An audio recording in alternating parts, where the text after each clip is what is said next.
தேசிய மக்கள் சக்தியினருக்கும் தமிழரசு கட்சியினருக்கும் இடையில் விசேட சந்திப்பொன்று இன்று காலை யாழில் நடைபெற்றது. யாழ்ப்பாணத்திற்கு விஜயம் செய்துள்ள அனுரகுமார திசாநாயக்கா தலைமையிலான குழுவினர் மாவை சேனாதி ராஜா தலைமையிலான தமிழரசு கட்சியினரை சந்தித்து கலந்துரையாடினர். யாழ்ப்பாணம் மார்ட்டின் வீதியில் உள்ள தமிழரசு கட்சியின் தலைமை அலுவலகத்தில் இன்று காலை இந்த சந்திப்பு இடம்பெற்றது. இதன்போது பிரதானமாக ஜனாதிபதி தேர்தல் உட்பட்ட சமகால அரசியல் நிலைமைகள் என பல்வேறு விடயங்கள் குறித்து கலந்துரையாடப்பட்டன. இச்சந்திப்பில் தமிழரசு கட்சியின் சார்பில் அதன் தலைவர் மாவை சேனாதிராஜா, துணைத் தலைவர் CVK சிவஞானம், நிர்வாக செயலாளர் குலநாயகம், ஊடக பேச்சாளர் ஜனாதிபதி சட்டத்திரணி MA சுமந்திரன் ஆகியோர் கலந்து கொண்டிருந்தனர்.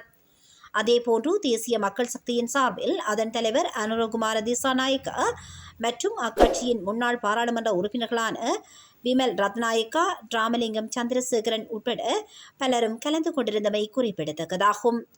இதேவேளை திடீரென எதிர்க்கட்சித் தலைவர் சஜித் பிரேமதாசா தலைமையிலான குழுவினர் நேற்றைய தினம் தமிழரசு கட்சியினரை சந்தித்து கலந்துரையாடியிருந்த நிலையில் இன்றைய தினம் தேசிய மக்கள் சக்தியினரும் தமிழரசு கட்சியினரை சந்தித்துள்ளமை அரசியலில் பெரும் பரபரப்பை ஏற்படுத்தியுள்ளமை குறிப்பிடத்தக்கதாகும்.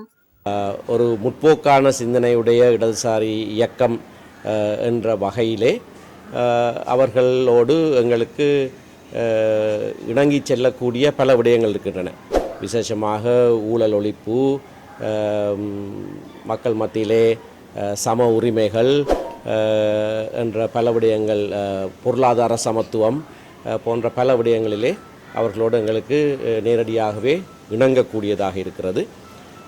தமிழ் தேசிய பிரச்சினைக்கான தீர்வு என்ற விடயத்திலே பல ஏற்றத்தாழ்வுகள், பழைய சரித்திரங்கள் இருந்தாலும் கூட அவர் இன்றைக்கு உங்களுக்கு சொன்னதைப் போல இருக்கிற மாகாண சபை முறைமையை அப்படியே ஏற்றுக்கொள்கிறார்கள், அதனை நடைமுறைப்படுத்துவார்கள் என்று சொல்லியிருக்கிறார்.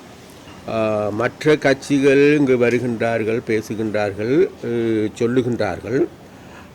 ஆனால் அவர்கள் இதற்கு முன்பும் ஆட்சி பீடத்தில் இருந்தவர்கள். ஆனால் நாங்கள் எங்களுடைய அரசாங்கத்தின் கீழ் நாங்கள் சொல்வதை செய்கின்ற கட்சி என்பதை, சொல்கின்ற செயற்பாட்டை முன்னெடுக்கின்றவர்கள் என்பதை இந்த இடத்தில் நாங்கள் உறுதியாகவும் திடமாகவும் கூறிக்கொள்கின்றோம்.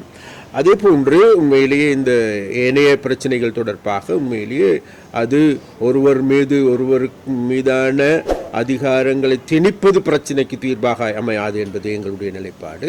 அதனால் இருசாராரும் அல்லது முன்சாராக இருந்தாலும் சரி, அனைவரோடையும் பேச்சுவார்த்தையினூடாக ஒரு புதிய அணுகுமுறையை மேற்கொள்ள வேண்டும் என்பதே எங்களுடைய நிலைப்பாடு.